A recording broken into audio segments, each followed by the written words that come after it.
자, 자, 오늘은 일본과 조선의 근대화 운동, 일본의 개국과 메이주維신 한번 보도록 하겠습니다. 에도 막부 이래 쇄국 정책, 쇄국 정책. 아하. 이 쇄국 정책 하면 우리가 생각나는 거 뭐가 생각나죠? 그렇죠. 나가사키. 그죠? 나가사키. 어느 나라한테만? 네덜란드. 그래서 일본 아이들은 서양 학문을 뭐라고 불렀다? 난학이라고 불렀다. 뭐 그거까지. 그죠? 예. 그 저번에 뭐 서술형으로도 시험 문제도 냈던 부분이기 때문에 그냥 간단하게 갈게요. 쇄국 정책을 취했던 일본은 미국이 페리 제동이 내려가면서 무력 시위를 벌이자. 이제 미국 태평양 함대 사령관입니다. 시위를 벌이자 1854년 미일 화친 조약을 맺었어요. 화친 조약의 내용은 크게 두 가지입니다. 시모다 학고다 때 두 개 항구를 개항한다. 시모다 학고다 때 두 개 항구를 개항한다. 그 다음에 이게 좀 동아시아사를 낼 때는 시험 문제 많이 나오는데 미국에게 최애국 대우를 준다. 미국에게 최애국 대우를 준다. 이 두 가지 내용이 미일 화친 조약이었어요. 그 다음에 1858년 미일 수호 통상 조약을 맺어요. 여기 이제 보면 화친 조약을 맺었던 게 시모다.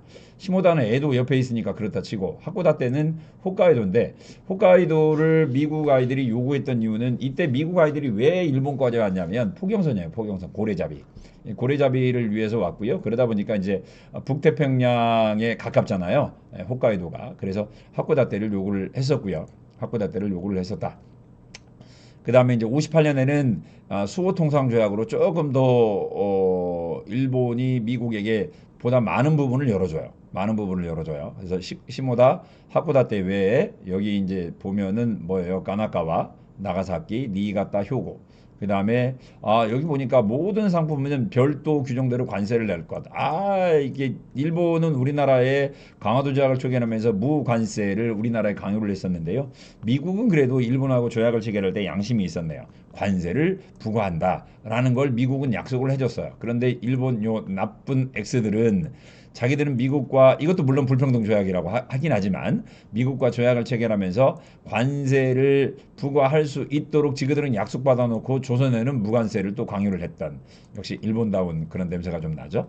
자, 6조. 아까 뭐 미일 화친이나 수호 통상이나 둘 다 일본의 입장에서 볼 때는 불평등이에요. 왜 불평등이냐면 영사 재판권이 있기 때문이죠. 이 영사 재판권을 다른 말로 표현하면 뭐예요? 치외 법권이라고 하는 거죠.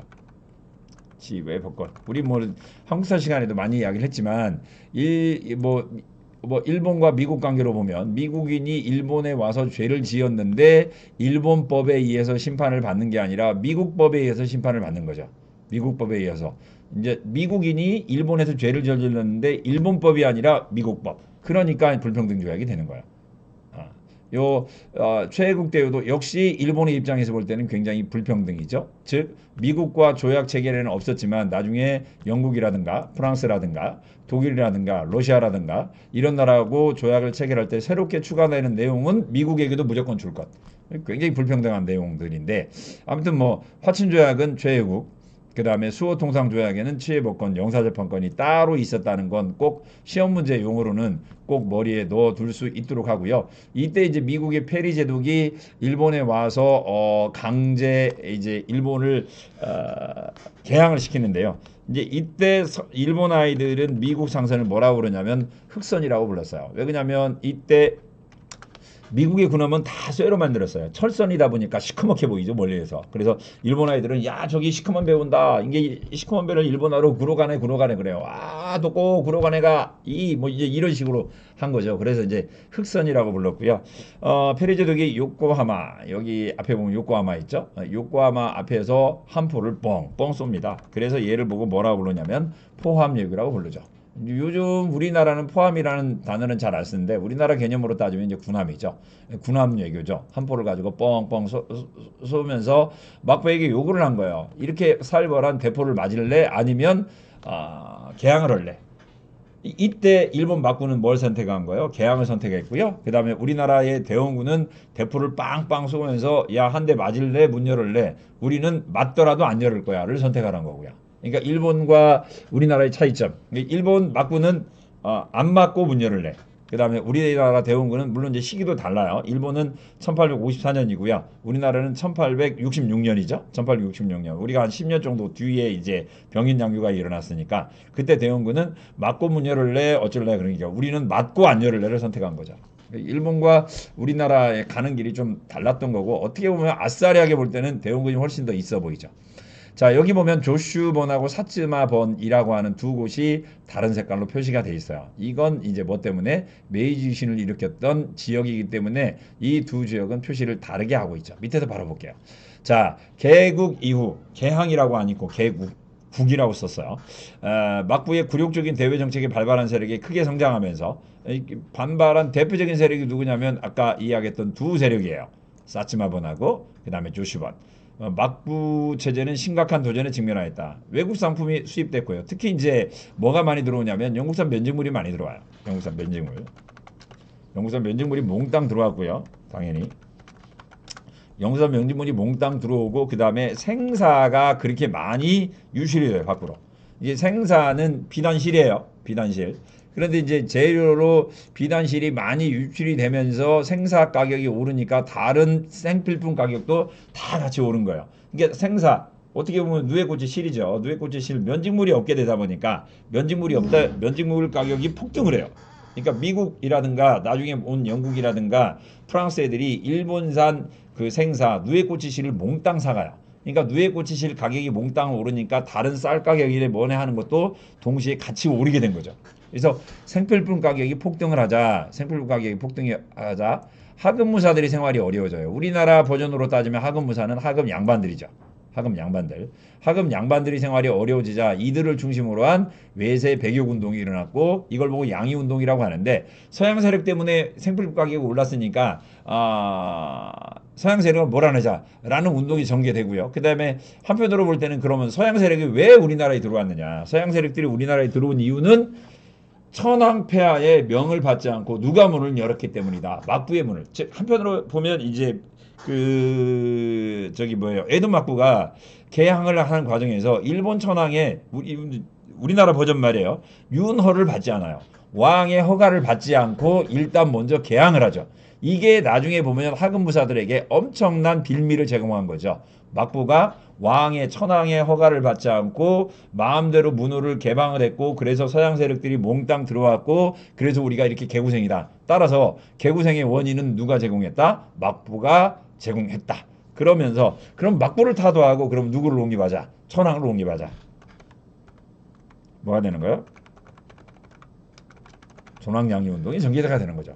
우리 이 존왕양이 운동은 중국에서 언제 나왔어요? 중국에 이거 춘추 전국시대 때 있었던 용어였죠. 춘추 전국시대 때 있었던 용어인데 존왕양이가 다시 일본에서 부활을 합니다.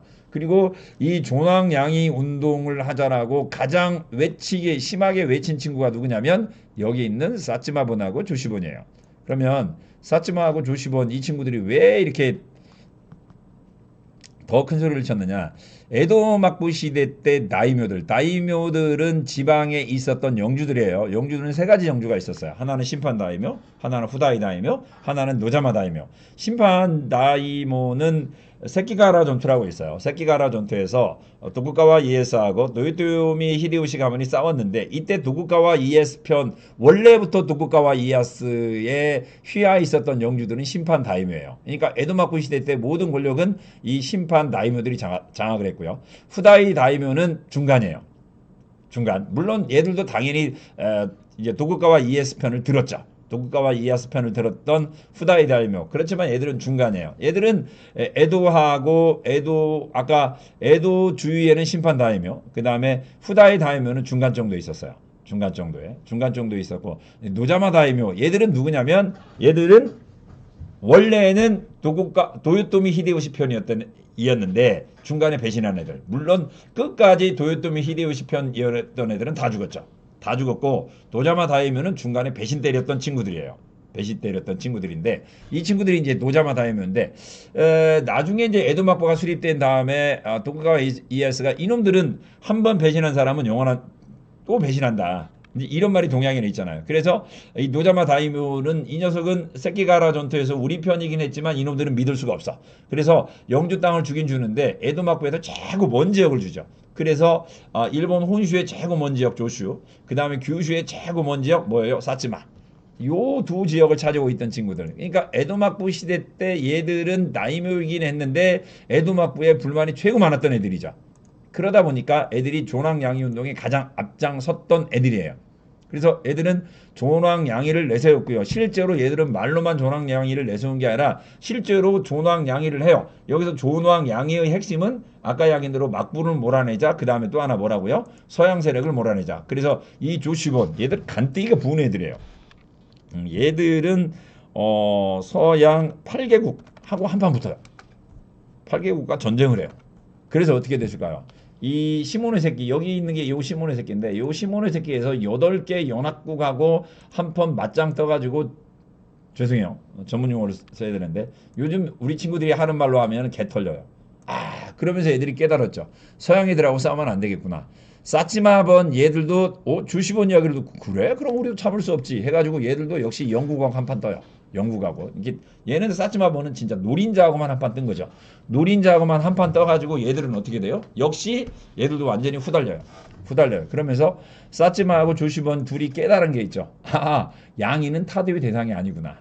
그러면서 얘들이 이제 어떻게 보면 메이지 유신을 일으키 있었던 원동력은 뭐냐면 이후로 사치마번과 조시마번은 양이는 포기해요. 양이는 포기하고 서양 과학 기술을 적극 받아들이자로 바뀌어요. 그러면 양이를 포기했으면 이제 남는 건 누가 하나밖에 없어요. 그렇죠. 막부타도 하나만 남게 되는 거죠. 그래서 사츠마하고 조시본이 막부타도를 내세웠는데 솔직히 얘기하면 처음에는 얘들 둘이가 사이가 별로 안 좋았어요. 사이가 별로 안 좋았어요. 사이가 별로 안 좋았는데 이 둘을 하나로 묶은 사람이 있는데 이 사람이 사카모토 로마예요. 이제 일본 일드 혹시 보시는 지인구들은 뭐 사카모토 로마는 뭐 일드의 거의 뭐 신이죠. 사카모토 로마. 거의 한 30부작인가? 그렇게 되는데 이 사카모토 로마가 사츠마 번하고 조시본을 하나로 묶어줘요.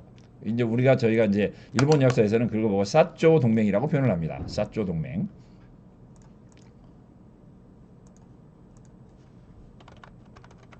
사쪼 동맹이라고 부르고 얘들이 이제 드디어 이제 1868년 둘이 손을 잡고 에도 막부에 가서 요구를 한 거죠. 야, 막부에게 너 가지고 있는 권한 왕에게 다 양보해. 라고 하니 에도 막부가 쉽게 양보를 해요. 그래서 1868년 왕정복구가 이루어지죠. 왕정복구가 이루어져요. 자, 그렇게 해서 이제 수립된 게 이제 메이지 정부죠. 메이지 정부예요. 이게 의외로 이때 에도 막부가 쉽게 권력을 내줘요. 이게 쉽게 권력을 내줬다라기보다는 그 안에 있는 뭐 여기 있는 뭐 이와쿠라 도우미 뭐 이런 친구들이 어떻게 보면 에도 막부와 타협을 보죠. 당신이 가지고 있는 권한은 다 그대로 인정해줄게. 타협을 보는데 거기에 또 속죠. 바보같이. 그래서 뭐 일본 뭐 근대사 하면 메이지 유신이라고 이야기하는데 실제로 메이지 유신은 뭐 이렇게 막 프랑스 혁명처럼 무수히 많은 피를 보거나 그런 격전 장면은 초기에는 나오지 않아요. 초기에는. 아무튼 이렇게 새롭게 수립된 메이지 정부는 부국 강병을 목표로 적극적으로 서양 문물을 수용하자는 문명 개화 정책. 또 일본의 또 문명 개화 정책 하면 또 등장하는 사람이 있죠. 후쿠자와 유키치. 일본 또 만엔짜리 돈 주인공이죠. 후쿠자와 유키치가 이제 문명 개화론을 내세웠고 얘가 주장한 건 뭐냐면 우리 일본은 아시아에서 벗어나야만이 일본은 발전할 수 있다. 그래서 탈아론을 주장해요. 탈아론을 주장하고 그 다음에 우리 일본은 있기는 아시아의 몸뚱아리는 있지만 실제로 우리는 뭐하고 똑같아? 유럽인하고 똑같다. 우리는 유럽인하고 똑같다. 그러니까 조선과 청과 우리 일본은 같은 아시아에 있지만 다르다. 그래서 문명 개화론을 주장을 했고요. 이런 문명 개화론이라든가 그다음에 아까 뭐 사치마라든가 그다음에 조시번에 있었던 초기 메이지 유신을 일으켰던 친구들의 스승 그게 바로 누구냐면 요시다 쇼인입니다. 요시다 쇼인. 요시다 쇼인, 일본 메이지 유신의 정신적 지주라고 이야기를 하고요. 뭐 그 직전에 일본 수상이었던 아베 수상의 정신적 지주, 가장 존경하는 사람이 누구냐라고 이야기하니까 요시다 쇼인이라고 이야기할 정도로 일본 구구 세력의 대빵이죠. 요시다 쇼인. 요런 사람들이 이때 이제 활약을 해요. 물론 요시다 쇼인은 이전에 죽어요. 1860년에 죽기는 합니다만은 메이지 유신의 정신적 지주 역할을 하죠. 아무튼 이런 문명 개화 정책이 나왔고요. 그래서 후쿠자와 유키치가 나왔다 그러면 메이지 유신 문명 개화 정책을 상징하는 단어. 이건 뭐 동아시아사라든가 우리 한국사에도 나와요. 후쿠자와 유키치는요. 아무튼 수도를 에도로 개명을 하고 그 다음에 다이묘가 통치했던 번들을 통폐합하면서 얘를 왕의 지배로 받는 현으로 바꿨어요. 얘를 보고 뭐라 부르냐면 폐번치현이죠. 이 폐번치현이라는 건 뭘 의미해요? 그래서 뭘 의미한다? 이제 봉건체제의 붕괴를 의미합니다. 왜? 옛날에는 다이묘들 즉 영주들이 다스렸던 땅을 다 이제 누가 다 통치를 해요? 왕이 다 갖게 되죠. 왕이 다 갖게 되는 폐변치연을 실시하고요. 그 다음에 서양 교육과 의무 교육을 도입합니다. 의무 교육. 야, 이 의무 교육 갖고도 말이 굉장히 많았는데 의무 교육을 도입하면서 이제 구미의 시찰단을 파견해요. 이와쿠라 시찰단이라고 하죠. 재밌는 건 2년이나 보내요. 2년이나 500명이나 보냅니다. 500명을 2년간 보내서 미국 보내고 미국 아메리카 대통령이 있는데 이거 아니야. 일본 입헌군 주재 보니까 이거 아니야. 프랑스 이건 뭔 개판이야. 독일 가보니까 이거 딱이야.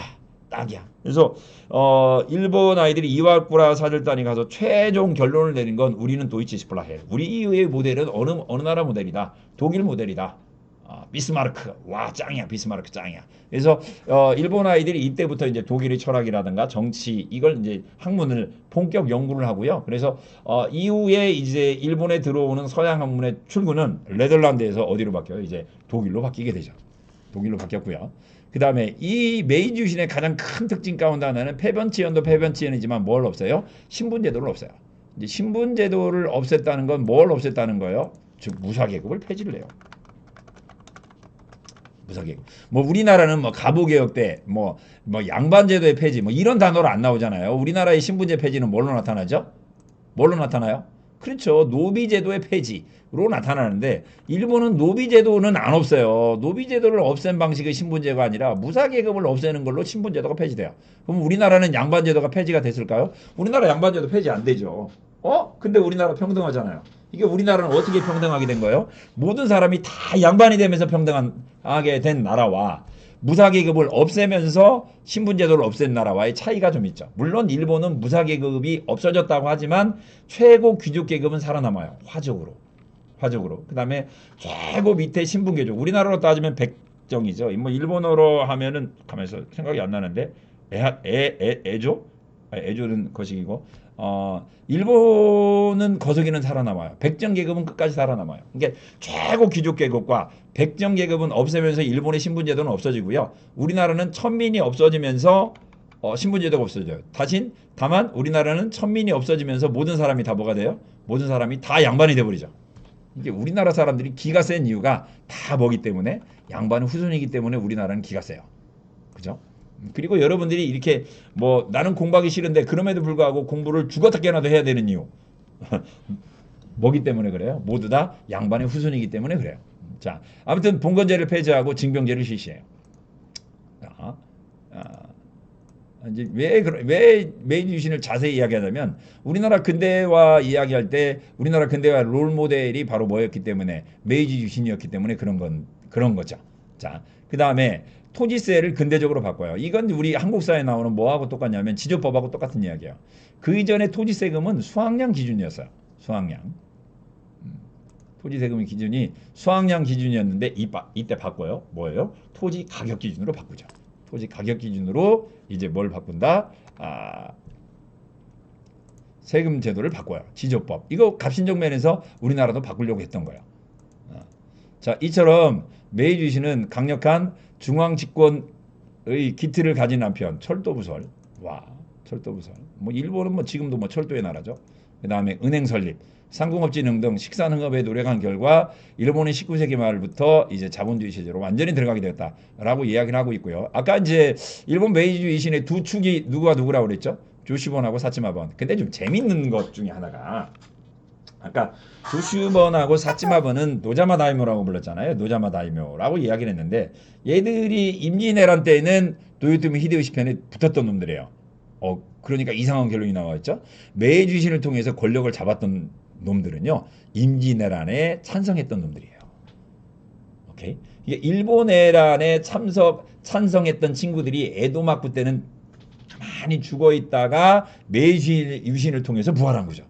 그러니 그러니 이때 권력을 장악한 놈들이 바로 뭘 추진해요? 정한론이라는 걸 추진하게 되는 건 역사적으로 볼 때는 지극히 당연한 결론이죠. 아까 이야기했죠. 임진왜란에 참전했던 놈의 후손들이 뭐 했다고요? 메이지 유신을 일으켜요. 메이지 유신을 일으켜요. 역사적으로 참, 참 JJ 같죠? 참 JJ 같아요. 자, 어떻게 보면 에도 막부는 요즘 버전으로 따지면 에도 막부의 그 막부 세력은 요즘으로 따지면 친한파고요. 그 다음에 메이지 유신을 일으켰던 사람들은 혐한파예요. 요즘 개념으로 따지면. 근데 요즘 권력을 장악하고 있는 게 누구라고요? 혐한파죠. 역사적으로 따지면 그렇게 돼요. 자, 아무튼 메이지 유신이 아까 이제 조슈아하고 사츠마와 번이라고 그랬는데 이게 하늘의 태양은 두 개가 있을 수 없듯이 둘이 이렇게 막부를 타도할 때는 손을 잡았는데 권력을 장악한 다음에는 조슈번하고 또 싸워요. 이 싸움에서 누가 이겼을까요? 조슈가 이겨요. 이 조슈번이 이겼는데 이 조슈번이 권력을 장악하고 있던 지역이 요즘은 바로 야마구치예요. 야마구치.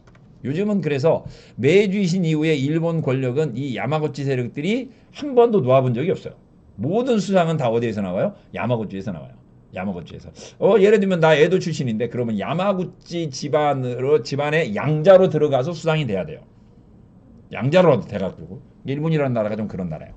아무튼 사시마번은 이때 이제 우리가 이제 이걸 세이란 센스 서남 전쟁이라고 부르는데 서남 전쟁에서 패해요. 패한 다음에 이제 얘들이 깨달아요. 좀 이따 할게요. 자, 아까 이제 이야기한 것처럼 자 아까 이야기했던 사치마번의 대표적인 인물이 누가 있었냐면 이게 다른 친구들은 이와쿠라 여기 있는 뭐 도요토미 히데요시 뭐 이런 애들은 뭐 미국과 그다음에 유럽으로 선진 문물을 시찰하러 갔을 때 국내 내정은 누가 담당했냐면 사치마번 출신의 사이고 다카모리가 장악을 해요. 그래서 사이고 다카모리가 뭘 주장하냐면 정한론을 주장해요.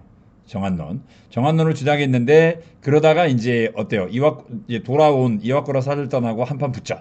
한판 붙어서 이제 패했던 전쟁이 바로 이 서남 전쟁이에요. 이 서남 전쟁이 한창 벌어진 곳이 어디냐면 구마모토죠.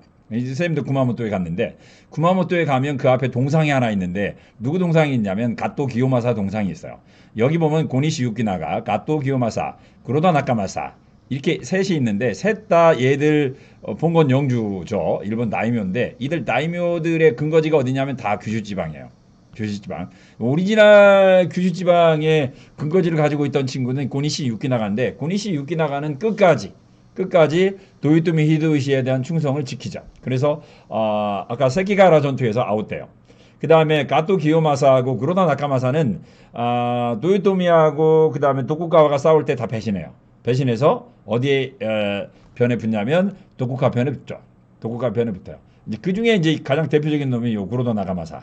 구로다 나가마사는 이제 도쿠가와 편에 들어서 나중에 도쿠가와 이에야스가 권력을 잡은 다음에 후쿠오카, 우리 한국 사람들이 굉장히 많이 가는 곳이죠. 후쿠오카의 영주가 돼요. 그래서 저도 깜짝 놀랐는데 후쿠오카 시내 한가운데 보면 이 구로다 나가마사를 기리는 사찰이 있어요. 사찰. 그 뒤에 가 보면 이제 뭐 이렇게 쭉 일본 이제 무덤들이 있는데 일본 아이들이 이제 화장을 하면서 무덤을 이쁘게 꾸며 놓잖아요. 거기에 보면 구로다 나가마사 것은 없는데 구로다 나가마사의 집안 식구들의 무덤이 쭉 있어요. 가끔가다 보면 한국인들도 있는데 그 구로다 나가마사 그놈이 임진왜란 특히 정유자란 때 무수히 많은 조선인들의 코와 귀를 베간 놈이에요. 이 코와 귀를 베간 일본군의 근거지가 후쿠오카예요. 조금 별로 후쿠오카 정례미가 좀 떨어지는 거고요. 그 다음에 가토 기요마사 이놈은 아까 이야기했던 구마모토의 영주였어요. 그래서 구마모토 성에 가보면 가토 기요마사 앞에 동상이 딱 있어요. 굉장히 멋있어요. 일본인들이 만들었으니까 가토 기요마사 동상이 겁나게 멋지죠. 근데 한국 사람들 그 앞에 가서 승리 V자로 딱 하면서 기념사진을 찍어요. 어떤 의미가 되겠어? 가토 기요마사 이놈이 어떤 놈인데, 그죠? 서울을 함락하고 쫙 함경도까지 쳐들어가고 했던 그 놈이에요. 그 놈인데 그놈 앞에서 기념사진을 찍는다는 이야기는 나도 똑같이 임진왜란 때 우리나라에 쳐들어왔던 왜군하고 똑같은 팔자가 되는 거죠. 똑같은 상황이 되는 거예요. 그래서 특히 이제 우리가 이제 일본 규슈 지역을 여행을 할 때는 조심해야 될 것들이 솔직히 이야기하면 좀 많아요.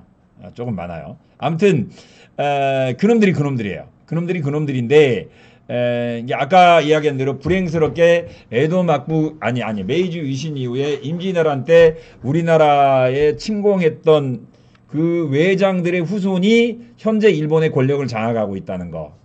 즐거운 분은 아닌데 아무튼 그 사치마 번의 다이가 다카모리가 서남 전쟁에서 패한 다음에 애들이 깨닫죠. 아, 이제 더 이상 뭘로 하면 안 되는구나. 무력으로는 우리의 뜻을 이룰 수 없구나라는 걸 깨달아요. 그러면서 애들이 뭘 전개하냐면 이제 서양식 입헌 군주제를 요구하기 시작해요. 이걸 보고 자유민권운동이라고 표현하죠. 그러니까 이제 어떻게 보면 그런데 서양의 관점에서 본 자유민권운동하고 좀 거리가 좀 멀어요.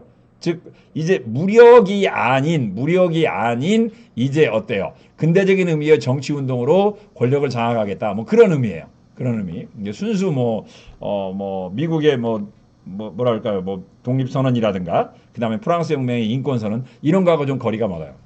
아무튼 정부는 이런 자유민권운동을 탄압한 한편 일본 제국헌법을 갖췄어요. 1889년. 그리고 이제 이들의 요구처럼 의회를 개선하고 입헌 군주제를 추진하긴 하는데 일본이 추진했던 입헌 군주제는 아까 이제 그 메이지 유신에 나섰던 그 무수히 많은 로진들, 낭인들, 무사들의 스승이 누구냐면 요시다 쇼인인데 이 요시다 쇼인이 한 말이 뭐라고요? 천황 아래 만인은 평등하다. 이거 결국은 천황 아래 만인은 평등하다는 이야기는 만인은 평등한데 다 누구의 신하라는 이야기요? 천황이라는 이야기죠. 바로 이제 이런 마인드를 가지고 있던 사람들에 의해서 만들어진 헌법이기 때문에 천황에게 정치적 대권과 군수 통수권 등 절대적 권한을 다 주죠. 그런데 문제는 이 요시다 쇼인의 천황 아래 만인은 평등하다는 사상이 언제까지 계속된 거예요? 2차 세계대전이 끝날 때까지. 그죠? 히로히토 왕, 그놈 때까지 계속 유지가 되는 거죠. 그러니까 모든 책임은 누구에게 있는 게 맞아요? 천황, 일본 왕에게 있는 게 맞죠. 일본 왕에 있는 게 맞아요. 그런데 메가더가 그 일본 왕을 살려주죠. 왜 살려줬을까요?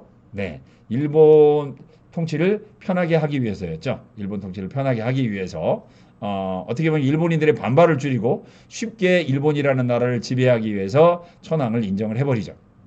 자, 아무튼 뭐 이런 내용들 자유민권운동가 아까 이야기했던 어디 지방 사람들이라고요? 사치마. 요즘으로 따지면 가고시마인데 재밌는 건 이 가고시마가 우리 전라북도하고 자매 결연을 맺은 지역이에요.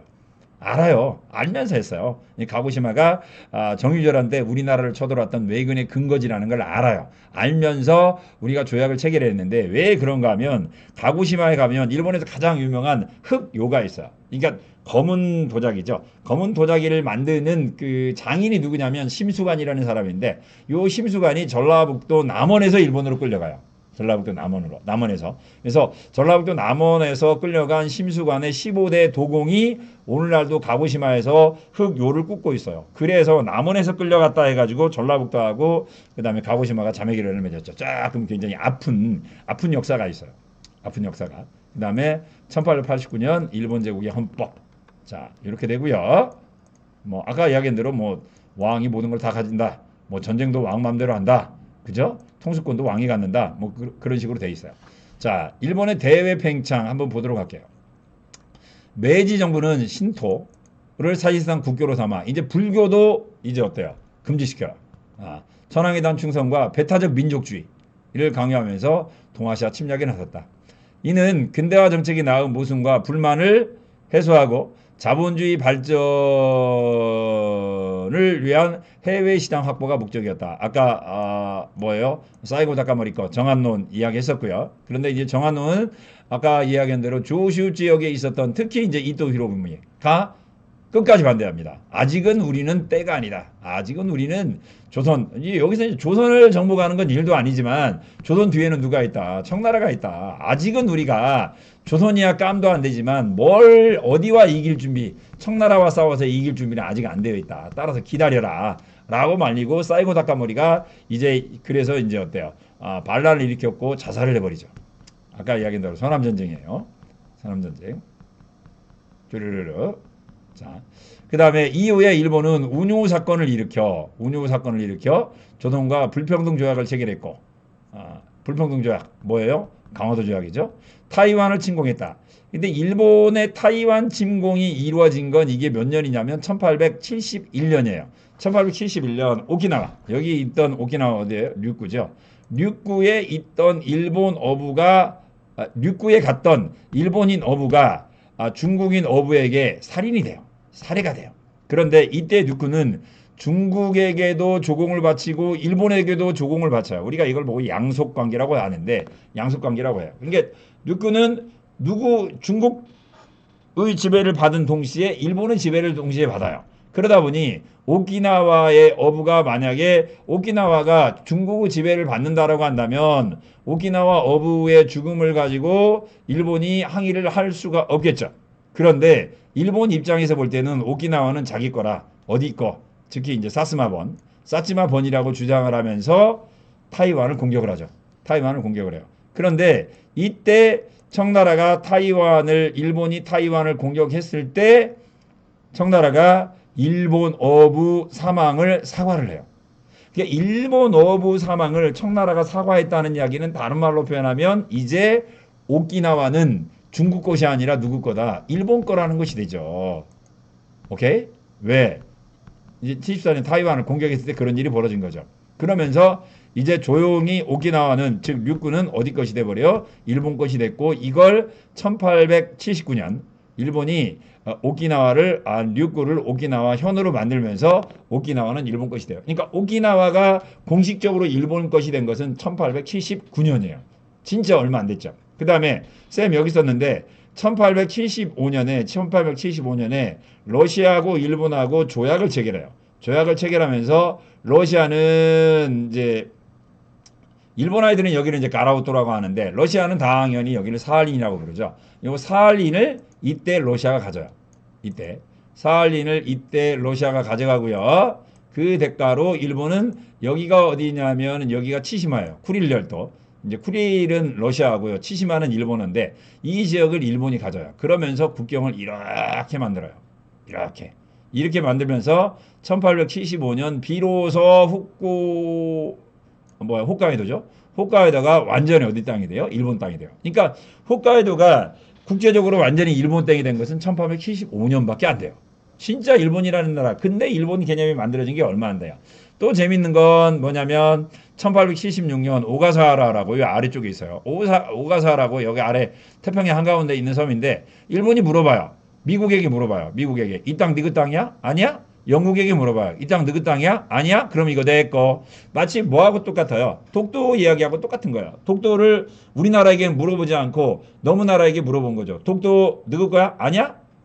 아니야? 그러면 독도 내 거. 아까 이야기한 대로 누구한테는 안 물어봤다고요? 조선한테는 안 물어봐요. 안 물어보고 독도 우리 거 해가지고 독도를 이제 어때요? 강제 침략한 거하고 똑같은 식으로 1876년 오가사와라를 일본 땅으로 만들었는데 오가사와라를 일본 땅으로 만드는 방법을 그대로 이용해서 나중에 일본 놈들이 독도를 지긋 땅이라고 우기는 거죠. 자, 우겼던 거고요. 이게 재밌는 역사가 아니라 일본 근대 이제 침략주의 역사가 이때부터 본격적으로 시작됐고요. 청일 전쟁에서 깜짝 놀랄 일이 벌어지죠. 누가 이겨요? 일본이 승리를 거두고 1895년 무슨 조약? 시모노세키 조약이 체결되었다. 얘는 당구장 가자.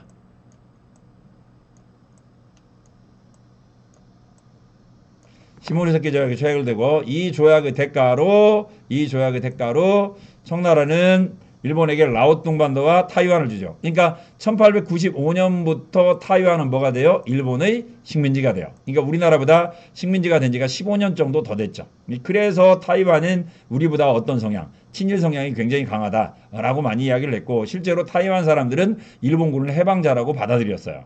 즉 타이완 입장에서 볼 때는 대륙에서 내려왔던 중국인들보다 누가 더 신사적이었다. 일본이 더 신사적이었다라고 생각을 했다고 그래요. 우리가 볼 때는 이해를 좀 하기 힘든 상황인데 아무튼 타이완 그렇고요. 이 라오뚱 반도를 일본이 차지했는데 문제는 여기를 누구도 욕심을 냈었다. 러시아도 욕심을 냈었죠. 그래서 러시아가 어때요? 세 개의 나라와 손을 잡고 프랑스, 그 다음에 독일, 러시아 3개국이 일본을 겁박을 하죠. 일본을 겁박을 합니다. 야, 요동반도는 돌려줘 라고 이야기하자 1895년 4월에 일본이 이 땅을 돌려줍니다. 얘를 보고 우리가 뭐라 불러요? 삼국 간섭이라고 하죠. 우리 교과서에도 나와 있죠. 삼국 간섭에 참여했던 세 개 나라 꼭 알아주시고요. 프랑스, 독일, 러시아. 우리가 불독이라고 표현합니다. 불독. 에이씨, 왜 이렇게 안 따라와? 그 다음에 러시아가 만주와 한반도에서 영향력을 확대하자 일본은 우리 저번에 유럽에서도 배웠지. 러시아 하면 경을 치는 나라 있었죠. 어느 나라예요? 영국이죠, 영국. 그래서 일본이 누구를 끌어들이냐면 영국을 끌어들여요. 1902년에. 그래서 일본은 영국을 끌어들여서 러일 전쟁을 일으켰는데 물론 일본이 러일 전쟁에서 이긴 게 대단하긴 하죠. 대단하긴 한데 이때 전쟁 비용의 80%를 누가 되냐면 영국이 돼요. 이 영국 입장에서 볼 때는 일본은 뭐였던 거예요? 러시아와의 전쟁하는 데 있어서 그냥 용병이 불과했던 거죠. 그리고 체결한 조약이 포츠머스 조약이에요. 포츠머스 조약. 그래서 한반도와 그다음에 만주 아까 누구에게 뺏겼던 러시아에게 뺏겼던 류순반도의 조차권을 일본이 다시 가져가게 되죠. 다시 가게 됩니다. 그다음에 1910년에 대한제국을 강제 병합. 그죠? 경술국치. 나아가 만주까지 어쩌고저쩌고 했다. 그 다음에 조선의 개항과 근대화는 이건 안 할게요. 그냥 이건 하지 않겠습니다. 시간이 길어지니까 마칠게요.